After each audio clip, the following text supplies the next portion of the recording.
the employee experience really translates fully into the customer experience. DBX is a production by Acuerdo, the digital orchestration agency for customer experience. To learn more, visit acuerdo.io. This episode is sponsored by NICE CX1, the Gartner Magic Quadrant leader of cloud contact center solutions. I'm your host and co-founder of Acuerdo, Kyle Burt, and I'm joined by my co-host, co-founder, Frank Rogers. Let's dig in. Welcome to the Digital Business Experience. Today we have with us Ann Bibb, and Ann is a veteran of customer care. Like right now, customer experience is all the vogue. It's in her title. She's a VP, Global Head of Customer Experience for Super Ninja. But before all of the customer experience, she was in customer care. She was driving the experience already from the very base of how people engage and come to know your brand. She's really an expert at it, and she is part of, I think, the CX revolution. Welcome to the show, Ann Bibb. Thanks, Frank. Thanks, Kyle. It's nice to be here. Yeah, welcome in. And, why don't you fill in some gaps from that intro? Hopefully we did a good job there, but why don't you fill in some gaps on that intro for us? You know, it's been a whirlwind. If someone told me that I was going to be here 25 years ago, I would have told them that they were crazy. I started out in hospitality about 25 years ago. I actually thought I was going to go to law school, become an attorney, change the world. And while I was in school, I was working as a night auditor for a hotel and fell in love with customer support. And went from there, moved into telecom and managed some customer support there. And then I got tired and went into the back office side of it, started doing contracts for EDS, and then took a little break. And then I saw an ad in a newspaper. Actually, my dad saw an ad. And he's like, there's this great company called Alpine Access. They do work from home. And I'm like, oh, those are all scams. Every single one of them. You know, there's nothing real about any of those. And he's like, no, this one sounds kind of cool. This one sounds good. So I checked it out, and it was a great organization. It was one of the pioneers of work from home, and I checked it out, and it was great. Ended up being there for about 6 years, and then went over to another organization, and then moved over to Hilton, which is, you know, the epitome of great customer experience.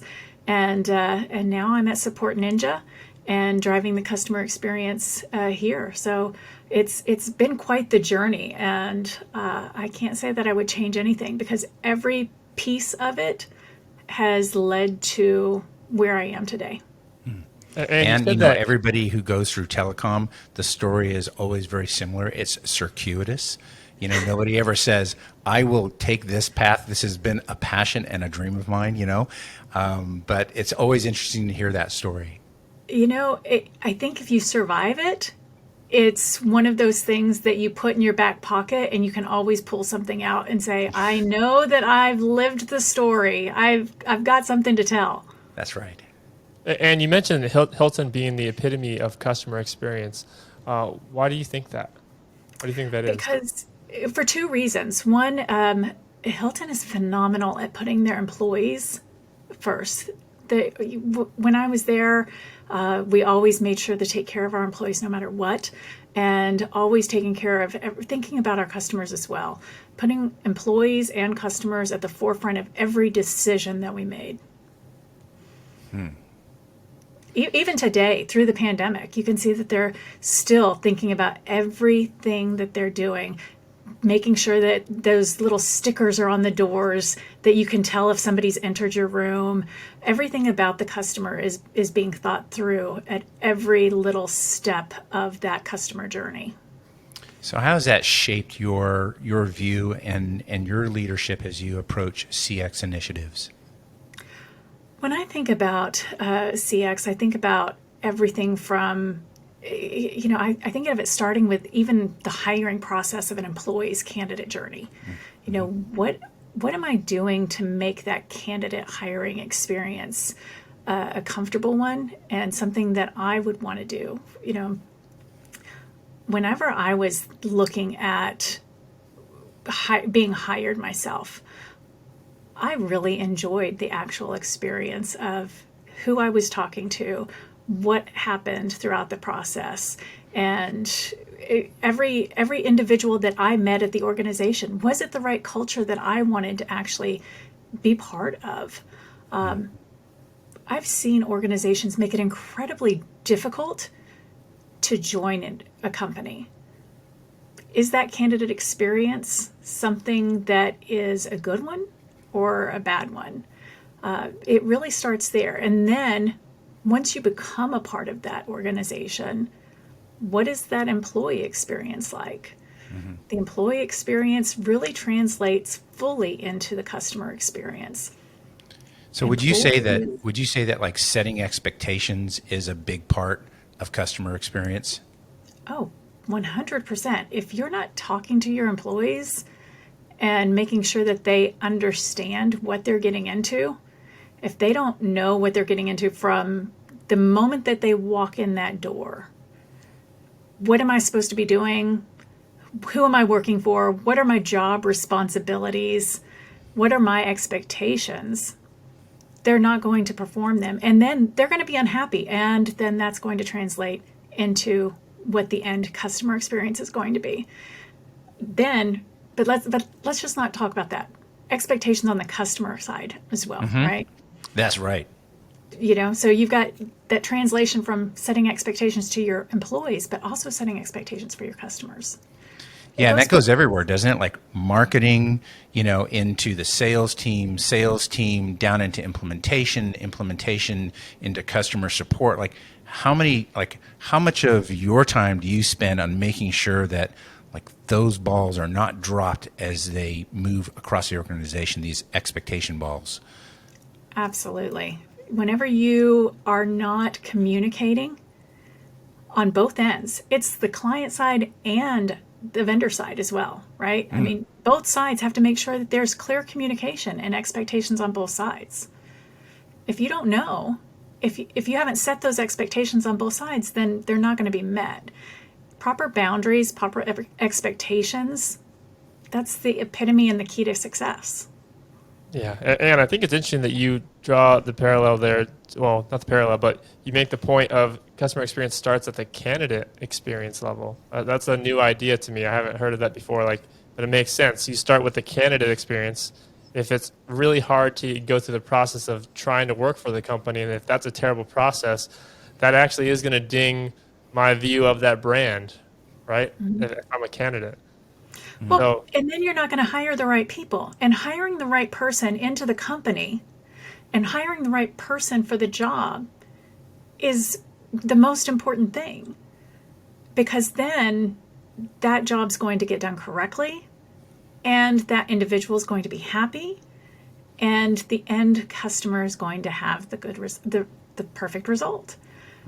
But you're not going to get the right person if you don't have a good candidate experience. They're going to get frustrated. Yeah, we're kind of focusing on an interesting part here, right? Because there's like a technology aspect to all of this and a functional and a process aspect, but the people aspect of it has to be like in equal weight and measure. And as you talk about the hiring, would you say, like when you're looking at a candidate, it's not just will they be able to fulfill on our mission, like our culture. Do you also look at the fact that because things are evolving so fast, that will this human also help evolve our culture? Absolutely.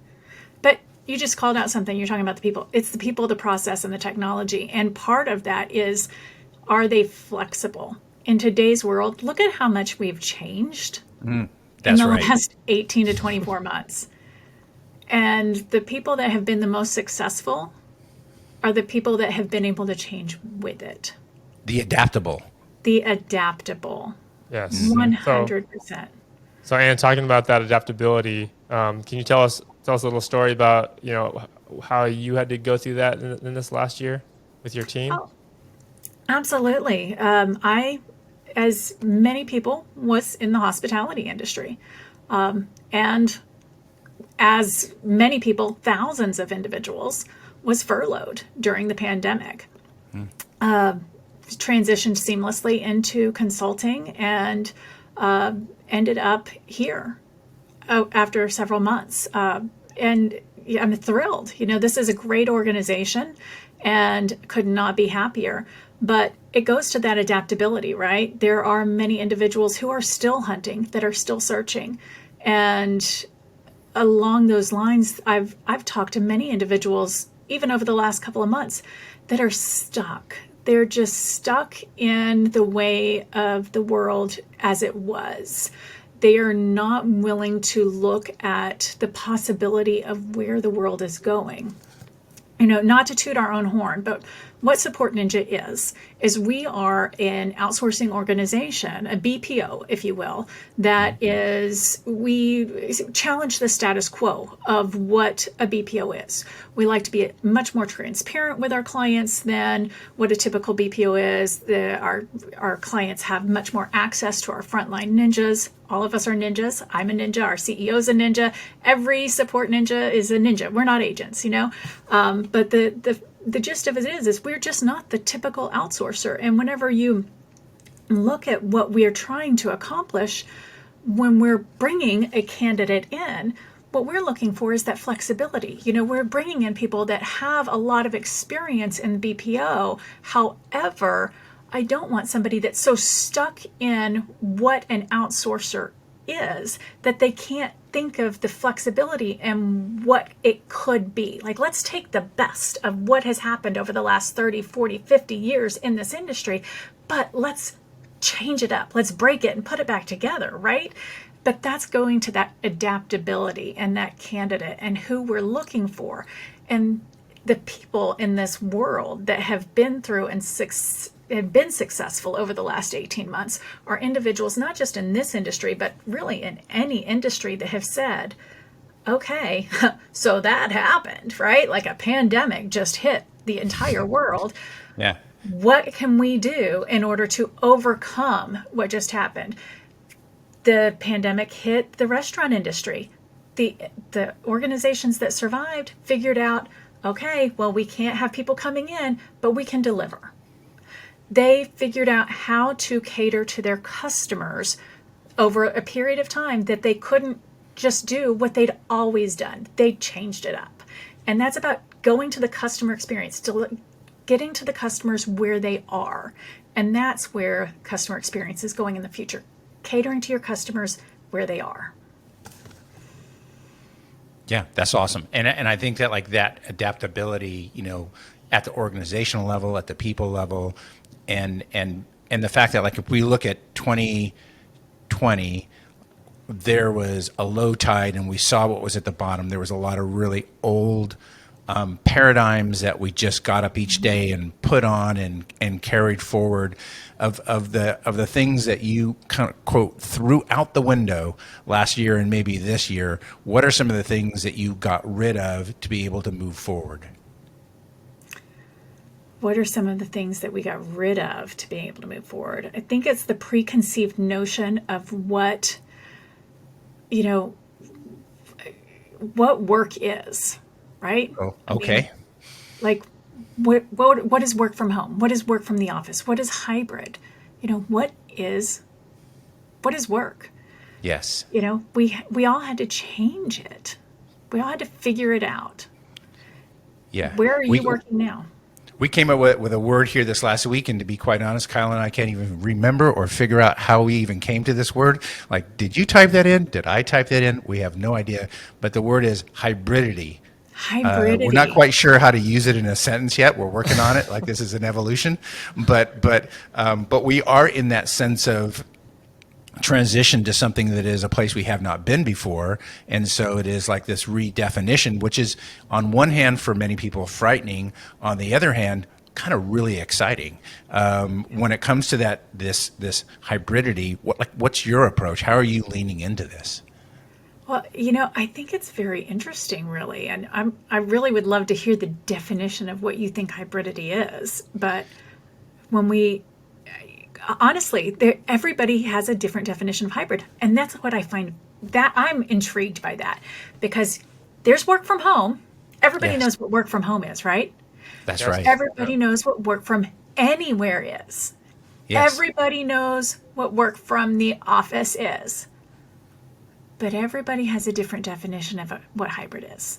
Yeah, and we really think that we flip that word around. We say, are we living at work? Like, is there something like we work from home, but are we living at work? Like, what is this new? It's a lifestyle. Like, is work becoming a lifestyle in this whole process? And how do we treat Well, that and deal with that and flex with that? It opens up so many opportunities, but also just a challenge for people that have, a top-down thought process, a command and control process. What are people doing?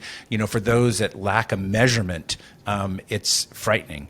So, it seems to me that like you are all in on work from home, this hybridity, and are there certain things that you're incorporating into your plan that you're saying, hey, we're going to do these things differently? So I, as an individual, am all in on work from home because I've worked from home for more than 20 years.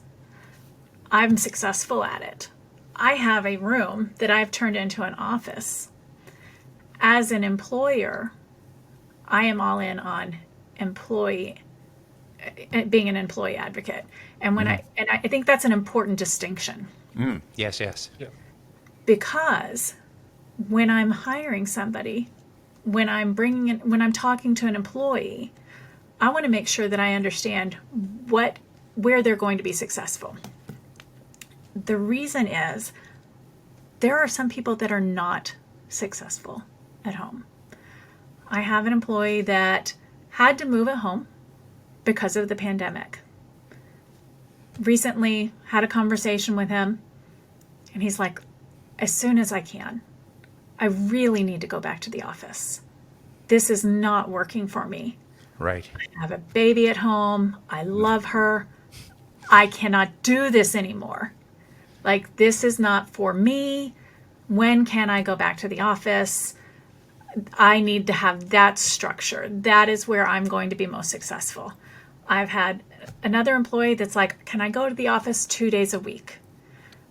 And then I have yet another one that's like, I love this. I am more successful here than I have been in years. And so, 3 very different types of employees. But I want them all to be successful. So when the time comes, we're going to figure out, how can he go back to the office? What are we going to need to do to make that work? With the other one, how can we make it so that she can go to the office 2 days a week, the days that she has deemed that that's what she wants to do? And the other one, yes, absolutely. You can work from home permanently. That's how you want to work. But that is, I think, the important distinction that we need to make from an employee-first organization in order to make sure that they're getting what they need in order to be successful. And from that's going to translate down into that customer experience, because they're going to be happy, they're going to be successful, that experience is going to turn around, and they're going to provide the best end customer experience to those customers. Yeah, no, that's great. I think we need a big placard across every organization that says work is not a place.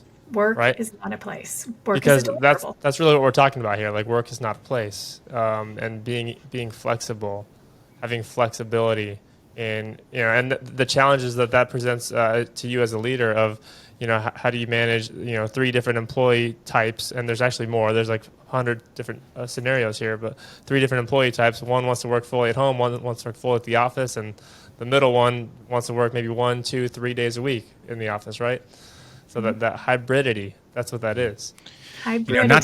Not to cast shade on like any of the space planners, but now like their work is cut out for them. Right? How do you create this space? Like, what does that space look like?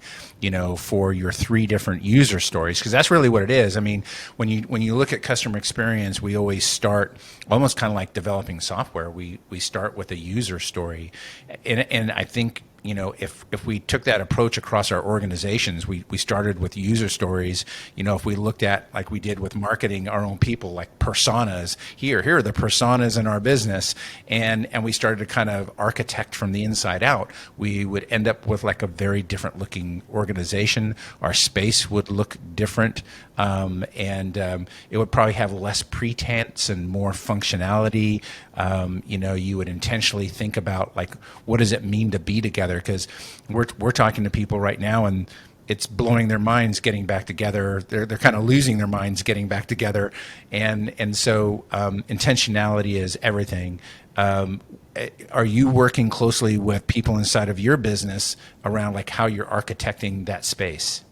That is on the plan and on the forefront for the coming months and year of how do we move forward. We are opening actually another site in a different city, and as we move that up, how are we building that out? Because to your point, being intentional as we look at that, how many of those are going to be seats? How much of that is going to be social space? How much of that is going to be hot seating? How much of that is going to be dedicated seating?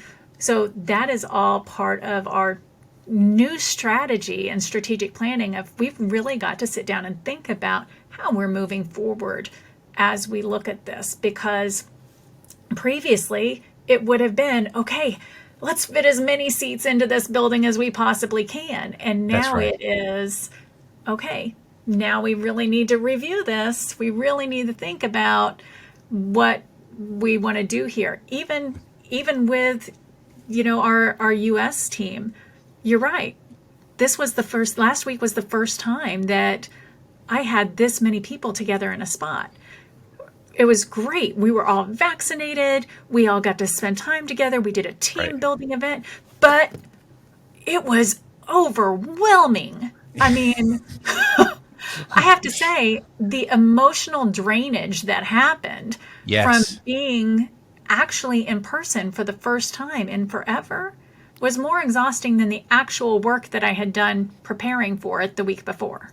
I can imagine. Lots of high fives and uncomfortably long hugs. Well, that and just the engagement, the whole social aspect, we've forgotten how to socialize. We have. Yes, we're out of practice. We are completely out of practice. You're using a new social muscle that you haven't used in a while. What we're doing today is just not the same thing. Yeah, there's probably a certain level of awkwardness, right? It is, and you have to remember, like, you can't do certain things in person. You got for starters, you got to wear pants. You got to wear pants. You have to wear pants, Kyle. Yes. I have to remind you. Don't forget to put those on before you leave the house. Yeah, we call that the COVID mullet. You're essentially like very professional on top, but you're pretty loose. Waist down, like you got some board shorts on and some kind of strange looking sandals that look like maybe they belong somewhere else. Like, yes, it's a different universe, and you can't carry that into the office. It is, and you just don't. The awkward silences. Mm-hmm. It was fun, but it's going to take some time to get used to being around people again. In a good way, in a very good way. Yeah. Well, humor is coming back, I believe, in a big way as well, right along with that.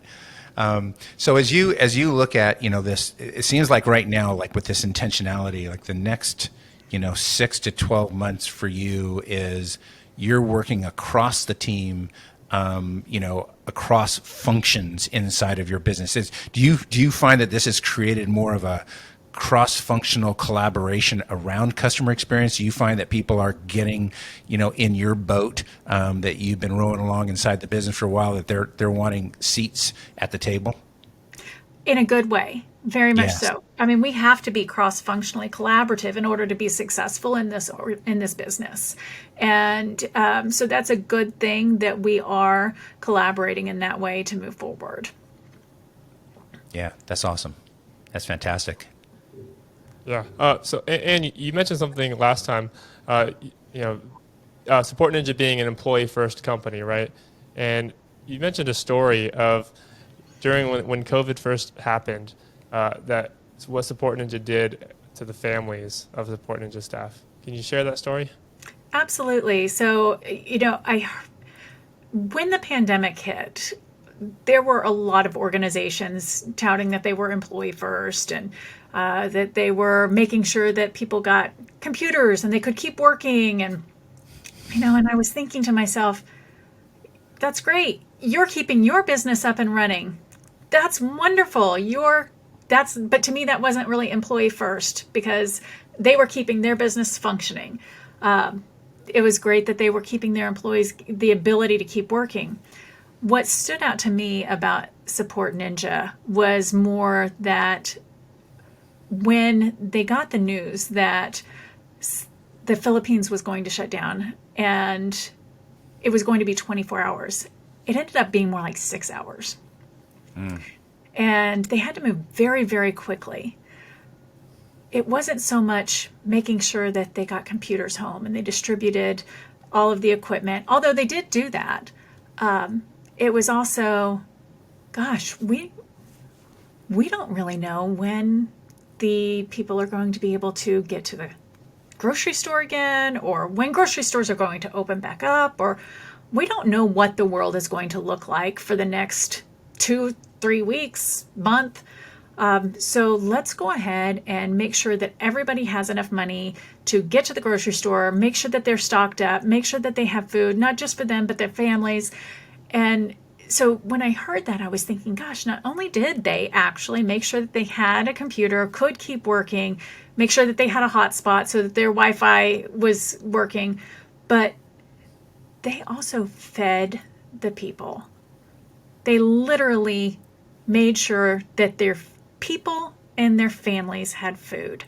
For those that couldn't get home because of the timing, they made sure that we had beds at the office. They made sure they ran to the store, they got computer gaming systems and made sure that there was stuff to do at the office so they weren't just sleeping and everything. There was activities. So it was literally making sure that everybody was taken care of, from food to activity and places to sleep. And it was, to me, actually putting people first and their families as well. So that was just above and beyond. And I had not heard of any other outsourcers that did that to that extreme. And that, to me, was an employee first moment. Wow. You want to talk about customer loyalty? That is an anchoring type of experience for everybody there. And I think whenever leadership can talk about things like that, it's talk about it and then experience it, that reinforces it. And so that's one of the best stories that I've heard, through the COVID time period. And I would imagine as you move forward, being able to, keep things operationally, lit, did that kind of like create like a boost, not only just in morale, but like in the kind of feedback that you get from people? Did people become more connected inside of the business? Absolutely. The employees, they to this day, they remember that. They still talk about it. They're very loyal. And, I've got other stories outside of that. When the Texas snowstorm hit, the Tex apocalypse. Ice apocalypse, yes. Right? Tex apocalypse. Yeah. We do a daily stand-up here with our U.S. team just to kind of make sure that everybody's okay. And throughout the course of the check-ins that week, you saw everybody's number start going from like an 8 to a 7. By like Wednesday of that week, everybody was a 3. People were without power. They were cold. They were freezing. And so we decided to, everybody take Friday as a mental health day. Some of the people had been without power for several days. One of our employees in Austin had a massive truck. He drove around and picked some of our employees up, took them to the corporate office because we had power in the corporate office, and made sure people had a place to sleep and food to eat. And so it's not just, in our call centers, it's also at our corporate office. We make sure that our people are taken care of, and that just made sure it showed me that we truly, around the world, around the globe, not just at the beginning of the pandemic, but still today in this world, are still an employee first organization. So it's got to make its way into like what your customers experience, right? So like when your clients, because you have customers and then you have your customers' customers, and that's isn't it? It filters down. It does, right? So like they hear about, they get the impact of your positive culture, reflected back on their company. For Kyle and I, we've kind of postulated this context because you talked earlier about like people, process, technology, which was something that kind of came up like decades ago, right? But now is actually a reality. Like they are kind of marrying together, and that like we can do all these things in the customer journey to drive conversion, to get people into an engagement, to amplify the engagement. But that time when they're on there with an agent or somebody who's maybe on the sales side of the business or in the support side of the business, we call that the space in between. And that space in between is impacted radically by culture. And by the discipline of that organization in how they approach serving the client. When you're talking about CX, that's got to bundle into it. When you're talking about work from home, like when you look at that space in between, what are you doing to kind of coach up that level of impact in that precious moment to make that moment matter? I think it's just keeping that line of communication open on all sides, right? Making sure that you understand the needs, the wants, and what's important to all parties. And because especially when you mentioned, you've got your employees, you've got your clients, and then you've got their clients. There's That's a right. multifaceted, there are multi-layers here. And so when you Yes. talk about the space in between, there are multiple spaces in between. So Yes. when you talk about that, the needs are actually several spaces in between. So if That's we don't correct. keep those lines of communication open and make sure that we have a full understanding of what the needs are, then we're not going to meet the needs.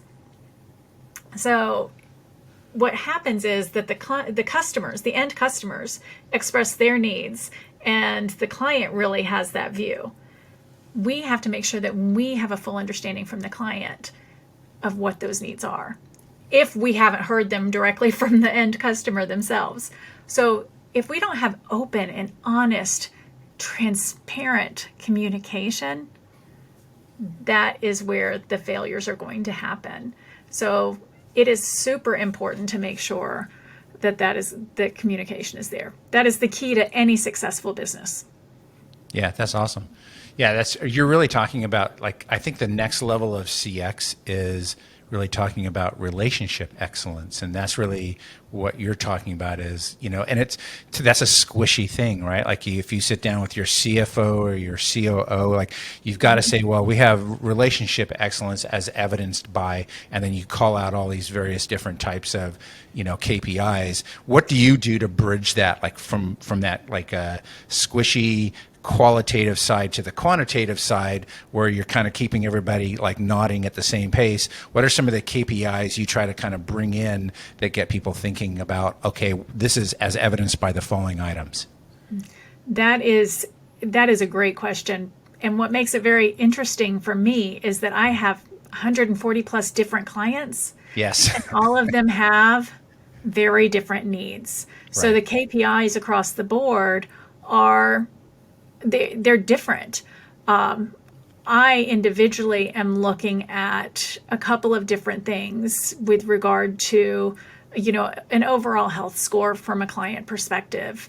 My operations team is generally looking at the individual KPIs from that, what each individual client wants, right? Some of them are looking at maybe an AHT. Some of them are looking at concurrency and how many concurrent chats somebody is handling. Some of That's them, right. maybe they're not even handling chat or voice. Maybe they're virtual assistants, or maybe they're coders, or maybe they're product managers, or maybe they're customer success teams. We literally handle all kinds of outsourcing. So it could be some KPI that is out in, never land. But the operational team will be tracking those KPIs. So the operations team will tell me, are we meeting, these 3 to 4, 5 KPIs? Then the customer success team will basically be managing from the relationship standpoint and saying, from a relationship point of view, we are in this kind of a relationship, red, yellow, green. Here's the health score from that perspective. And see. so I kind of merge the two together and look at the health score from that perspective and say, we are in a good point or not. Gotcha. So health scoring, that makes a lot of sense. And when it comes to like your group of people, your ninjas, which means like just walking out of your office and going down the hallway to go to the bathroom is fraught with peril, I would imagine. But all these ninjas that you have right there, how many do you have? Is that like 100, 200, 500? How many general number of people? Over 1,000. Over 1,000. So you have 1,000 ninjas there, and we all know that, you know, people are redefining the boundaries of growth and everywhere else.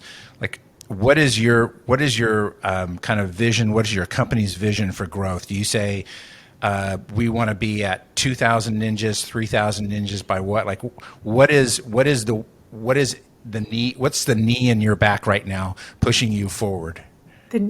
I would like to see us at 10,000 in the next 5 years. That's my personal goal. And, you know, my stretch goal for that for me is I'd like to actually try and target that in the next 3 years. But that's an and goal. I'm pushing that for me personally. And that's a global footprint. And how do you expect to get there? Like, what are the things that you're going to do that you think you're going to do to get there? Oh, a couple of things. You know, my sales team, I've got a great sales team. I'm partnering them with as well, but also partnering with my clients to see what we can do together, you know, strategic partnerships. To Frank's point, you know, that next level of relationship experience, taking those relationships, identifying those areas from that strategic partnership where we can actually take our relationship to the next level. I like it though. Hey, put it out there, you know, I mean, you don't know. Hey, you know, and say, you know, we've identified this need and see what else we can do in our partnership to continue to grow. We've got some phenomenal clients, and we continue to grow with each of those clients. We've got some great partnerships. That's one of the things that again, because we've got such great employee experience, we provide fantastic service, and each of our clients have continued to grow with us, and I look forward to growing faster.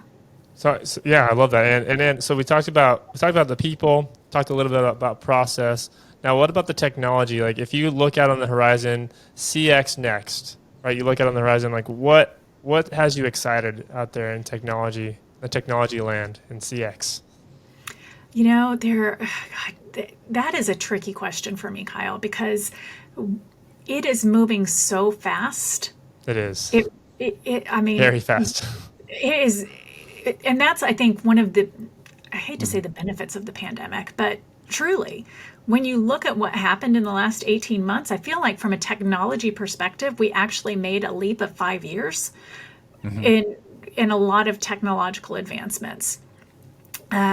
Just taking video conferencing, for instance, there were probably more competitors in that arena that have come up in the last 18 to 24 months than we ever expected to see in the next 5 years. I mean, hop in, look at that. That they came out of nowhere and they've grown tremendously, and there are multiple competitors in that arena. Oh, yeah. So there are so many technological advancements that we never saw coming.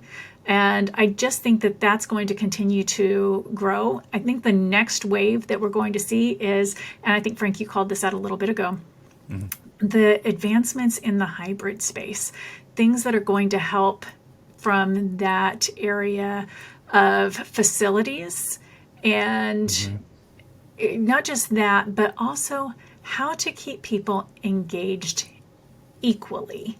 And that's the missing component, I think, right now, because over the last 18 months, there's been a lot of focus on work from home and how to engage people work from home, how to make sure that there's productivity in a work from home space. That's right. Everything's been work from home and working remotely.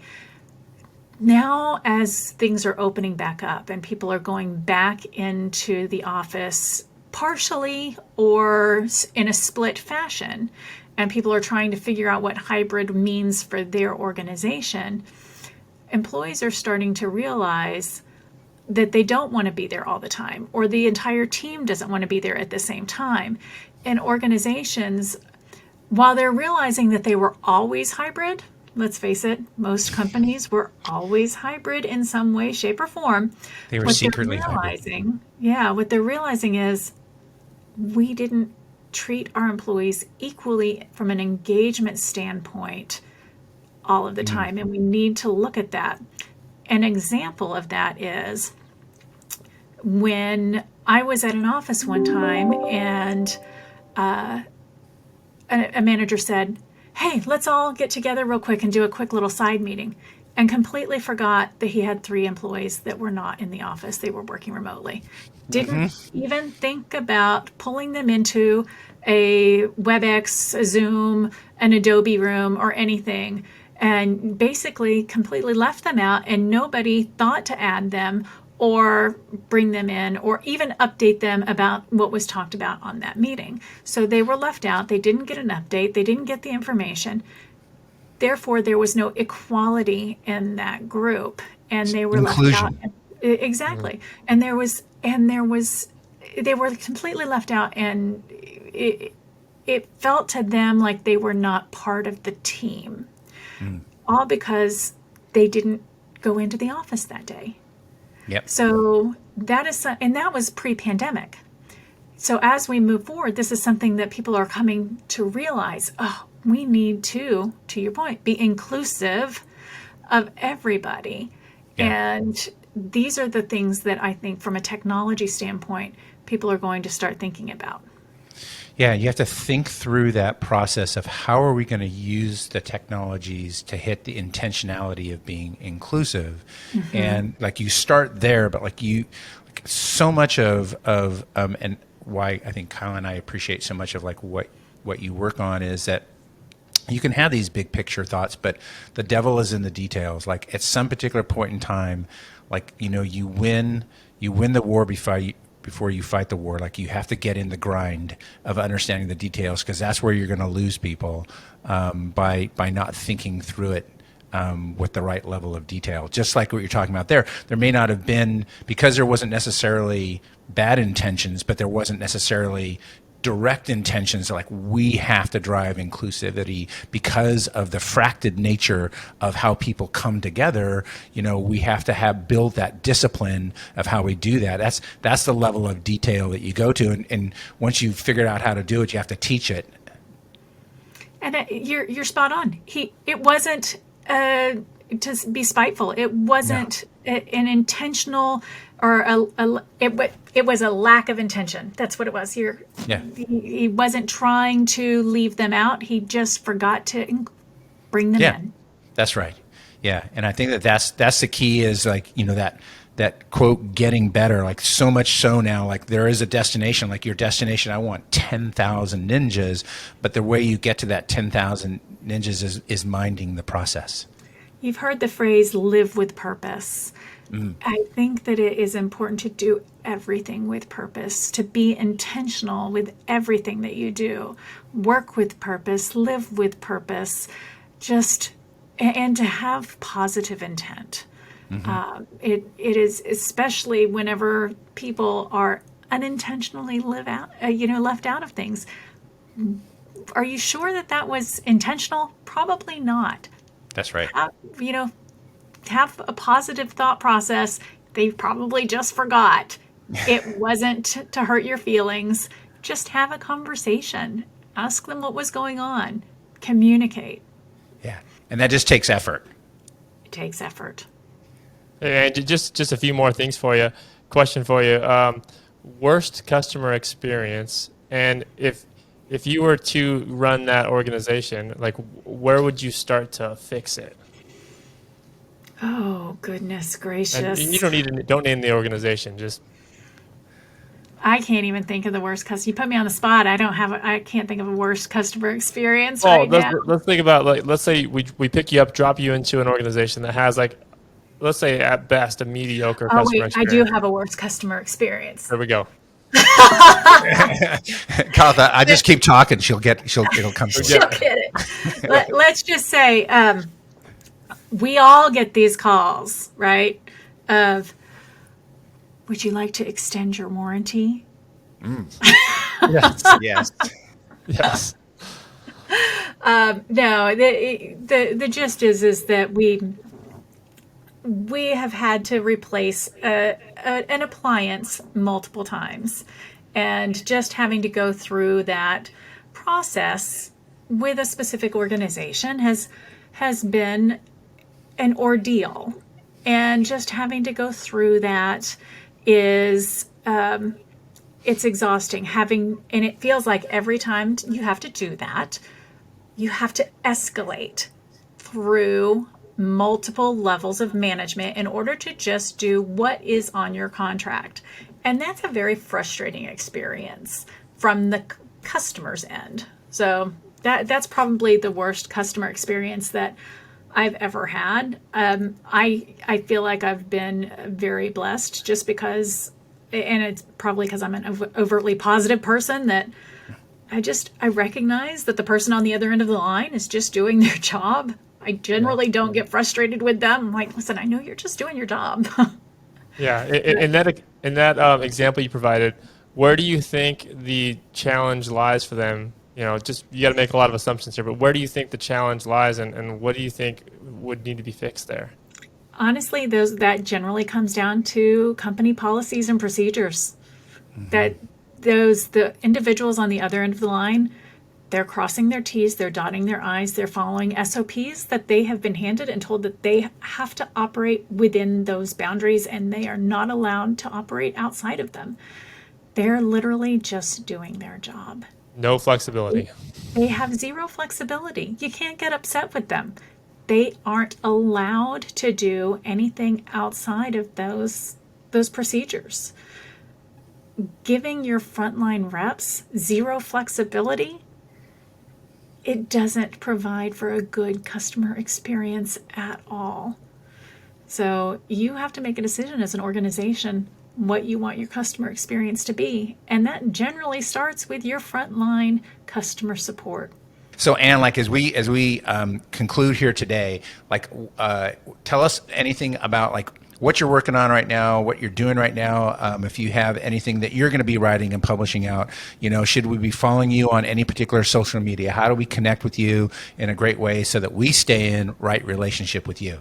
Tell us about that. LinkedIn and Twitter are my main social media platforms, and I'm working on a couple of blog posts right now. I generally work on them, intermittently over a couple of months, and then eventually put them out there.